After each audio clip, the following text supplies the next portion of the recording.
Praise lord.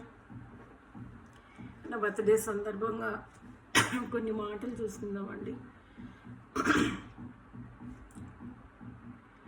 నేను వెలుగును సృజించిన వాడును, అంధకారమును కలుగు చేయవాడును, సమాధానకర్తను కీడును కలుగు చేయవాడినేనే. యెహోవాని నేనే వీటినన్నిటినీ కలుగు చేయవాడును. ఆకాశ మండలము నీతిని కురిపించినట్లు అంతరిక్షమా మహావర్షం వర్షించము. భూమి నెరలు విడిచి రక్షణ ఫలించినట్లు భూమి నీతిని మొలిపించునుగాక. యెహోవానగు నేను దాన్ని కలుగు చేస్తున్నాను. మంటికుండ పెంకుల్లో ఒక పెంకే ఉండి తను సృజించేవానితో వాదించేవానికి క్షమ.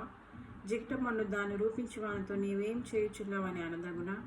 వీనికి చేతులు లేవని నీవు చేసినది నీతో చెప్పదగునా. నీవేమి కనుచున్నావని తన తండ్రితో చెప్పవానికి క్షమ. నీవు గర్భం ధరించినదేమి అని స్త్రీతో చెప్పవానికి క్షమ. ఇశ్రాయేలు పరిశుద్ధ దేవుడు సృష్టికర్తని యెహోవా ఈ మాట సెలవు. చూడండి, ఇక్కడ చూస్తే మండికుండ పెంకుల్లో ఒక పెంకేయండి. ఆ జిగిటమన్ను ఆ యొక్క కుమ్మరితో నువ్వేం చేస్తున్నావు అని చెప్పడానికి లేదు. అలాగే దేవుడు మనకి ఏ జీవితం ఇచ్చినా మన జీవితాన్ని యాక్సెప్ట్ చేయగలగాల. ఏం కన్నావని మన తల్లితో కానీ ఏం కన్నా తండ్రితో కూడా అనడానికి లేదు. సమస్తాన్ని నేను సృష్టించిన వాడిని, అంధకారాన్ని కలిగి చేసేవాడిని, వెలుగును సృజించేవాడిని, సమస్తాన్ని చేసిన దేవుడిని నేను కదా. సో ఏంటి నా బ్రతుకు, ఏంటి నా జీవితం, ఏంటిలా ఉంది? ఎప్పుడు కంపారిజన్ పనికిరాదండి. మన జీవితాల్లో దైవ ప్రణాళిక ఏంటి, దైవ చిత్తం ఏంటి, దేవుని ఆలోచన ఏంటి, అది మనం జాగ్రత్తగా అబ్జర్వ్ చేసుకోవాలి. ప్రతిదినం కూడా దేవుని స్తుతించడం అలవాటు చేసుకోవాలా. మన దేవుడు ఎవరు, మన సృష్టికర్త ఎవరు? ఇప్పుడు రకరకాల దేవుళ్ళు బయలుదేరారు.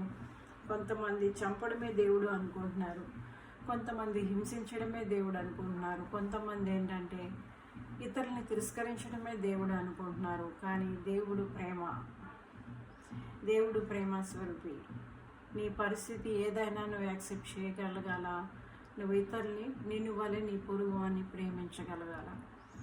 అదే దేవుడు చెప్పింది. అదే దేవుడు వెలుగుని సృజించారు, అంధకారాన్ని సృజించారు. మీకు అర్థమైందా? సమస్త సృష్టిని చేశారు. ఆ దేవుడిని గుర్తించగలగాలి మన బ్రతుకు దినముల్లో. ఏది ఏమైనా నీ జీవితం అనేది దేవుడిచ్చిన బహుమానం, భాగ్యం. ఆ దేవుడు ఎవరో మనం గుర్తించగలగాల. దేవునికి ఎల్లప్పుడూ కూడా కృతజ్ఞతాస్తుతులు చెల్లించాలా. మన సిచ్యువేషన్ ఏదైనా, మన పరిస్థితి ఏదైనా మనం యాక్సెప్ట్ చేయగలగాల. ఉన్నంతలో మనం సంతోషించగలగాల. మీకు అర్థమైందా? నా స్థితిగతి ఏమైనా నేను ఎప్పుడూ ఎల్లప్పుడూ ప్రభువుని స్తుతించడం నేను అలవాటు చేసుకున్నాను. అర్థమైందా మీకు? నిన్నట్లాగా ఈరోజు లేదు, ఈరోజులాగా రేపు ఉండదు. ఆ విధంగా దేవుడు భూమి మీద మీ జీవితాల్లో మీకు సమయోచితంగా మీకు ఎలాగ ఆశీర్వదించాలి, ఎలా నడిపించాలి, ఎలా తీసుకుని వెళ్ళాలి, ఎలాగైతే ఆయన మహిమ కొరికే మనం నిలబడగలుగుతాం దేవుడికి బాగా తెలుసు. మన కష్టంలో, మన నష్టంలో, మన బాధలో, మన వేదనలో, మన సంతోషంలో, మన ఆశీర్వాదంలో, ఐశ్వర్యంలో, అన్ని పరిస్థితుల్లో కూడా దేవుడిని మనం స్తుతింపబద్ధులమై ఉన్నాము. మీకు అర్థమైందా? ఏ స్థితిగతిలోనైనా మన జీవితాన్ని మనం యాక్సెప్ట్ చేయాలా, దేవుడిచ్చిన బహుమానంగా తీసుకోవాలా. మీకు అర్థమైందా? దేనికి కంగారు పడాల్సిన అవసరం లేదు, భయపడాల్సిన అవసరం లేదు. నిన్ను సృష్టించిన దేవుడు కొనుక్కొని నిద్రపోని దేవుడు. ఆయన కంటి రెప్ప వలె చూసే దేవుడు. నన్ను ఎవరు చూస్తున్నారు, నాతో ఎవరున్నారు? ఉదయం కూర్చొని నేను అనుకుంటా ఉన్నా, కనీసం ఎవరు విష్ చేయలేదు ఏంటి, అందరూ నైట్ 12 o'clock గట్ట విష్ చేస్తారు కదా అనుకోండి. భాషలు అంటే నేనున్నా నీతో అని చెప్పి వెంటనే ఆ యొక్క స్థితి అనేది భాషల్లోకి మారిపోయింది ఆటోమేటిక్. సో అప్పుడు దేవుడు నాతో ఉన్నారు, ఎవరున్నా లేకుండా. అంటే అఫ్కోర్స్ అందరూ ఉన్నారు, లేకుండా లేరు. మీకు అర్థమైందా? ఉన్నారు. బట్ ఆ టైంకి మనం కొంచెం మనుషులు కనుక కొద్దిగా అటు ఇటు అవ్వగానే మనం బాధపడిపోతూ ఉంటాం కదా. కనుక ఏంటంటే ఇక్కడ ప్రతి ఒక్కరి గురించి చెప్పవచ్చు. అందరూ కూడా వాళ్ళ పరిస్థితి, వాళ్ళ అనుకూలాన్ని బట్టి బాగానే ప్రేమిస్తున్నారు, ఆదరిస్తున్నారు. ఇక్కడ అందరిని బట్టి నేను స్తుతిస్తున్నాను. వారికి వశీకరమ తెరబ కొనియావరి తెరబ దేవుడు మెండుగా వారిని దీవించి ఆశీర్వదించును గాక. కానీ చూడండి, ఒకప్పటిలాగా ఇప్పుడు నా పరిస్థితి లేదు కదా. ఇప్పుడు ఎంతో ఆశీర్వాదకరమైన స్థితిలో దేవుడు పెట్టారు. ఇంకా కొన్ని టార్గెట్స్ ఉన్నాయి ఈ లైఫ్లో కదా, ఎక్కువ ఈ పరిచర్య విషయంలోనే టార్గెట్స్. కోర్స్ నేను అనుకుంటున్నాను, దేవుడితో తెల్లారులెగ్స్ అనుకుంటున్నాను, ప్రభా నేను ఇది రీచ్ అవ్వాలి, అది రీచ్ అవ్వాలి, ఇది ఈ సంవత్సరం 2026 అనుకుంటే దేవుడు ఒకే మాట మెల్లగా నాకు బయలుపరిచింది ఏంటంటే దైవ చిత్తం చేయడమే కరెక్ట్ కదా.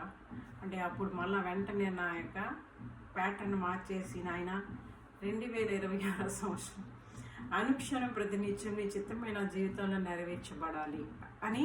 ఇక మనకి సొంత ఆలోచనలు, సొంత డెస్టినీలు, సొంత టార్గెట్స్ అన్నీ ఉంటాయి. బట్ మనం దేవునికి లోబడ్డమే కరెక్ట్. మన జీవితము ఎలాగా ఆశీర్వాదకరంగా ఉంటుంది, ఎలాగ దేవునికి మహిమార్థమై ఉంటుంది దేవుడి కంటే మనకు తెలుసా?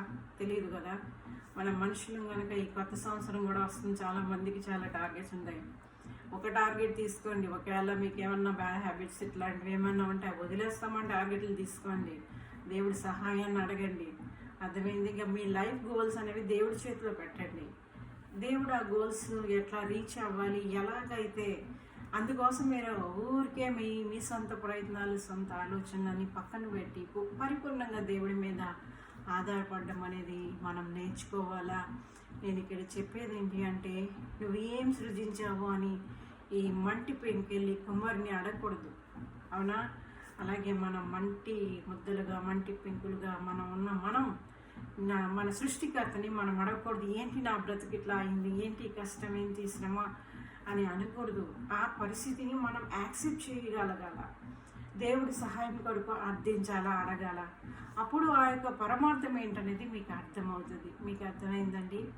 కనుక ఈరోజు నన్ను కూడా మీరు విష్ చేయండి, బ్లెస్ చేయండి, ఓకేనా? మీ ప్రార్థనలో జ్ఞాపకం చేసుకుని నన్ను, నా కుటుంబం అంతటి కొరకు కూడా బర్త్డే బ్లాగ్ ఒకవేళ ఈవినింగ్ ఉండొచ్చు, అది అప్లోడ్ చేస్తాను, ఓకేనా? అంటే మేబీ అందరూ డిన్నర్కి అటెండ్ కావచ్చు అనుకుంటున్నాను. So praise Lord, God bless you all, wish me and bless me, okay? దేవుడు నేను స్తుతిస్తున్నాను, నా జీవితాన్ని బట్టి అనుక్షణం కూడా దేవుడు నేను స్తుతిస్తూ ఉన్నాను. ఎందుకంటే ఒక యాత్రికులుగా మనం ఈ లోకానికి వచ్చాం. అర్థవంతంగా యాత్రను ముగించుకొని మళ్ళా దేవుడు ఉండే చోటికి మనం వెళ్ళాలి. ఇదే మన యాత్రికులుగా మన యొక్క ఉద్దేశం అదే. కనుక ఇంకా నిజమైన దేవుడిని, యేసుప్రభువారి జన్మదిన సందర్భంలో నిజమైన దేవుడిని ఇంకా తెలుసుకోలేదేమో మీరు. మిమ్మల్ని హృదయపూర్వకంగా నేను ప్రార్థిస్తున్నాను. ఇప్పుడే జీవితం ఉన్నప్పుడే మీరు అనవసరంగా సాకులు చెప్పి దేవుడిని దూషించి ద్వేషించడం కాదు, కానీ ఆయన దేవుడుగా, రక్షకుడుగా మీ హృదయాల్లో స్వీకరించుకోండి. అందరూ కూడా రక్షింపబడుతురుగాక. ప్రేయిస్తున్నారు.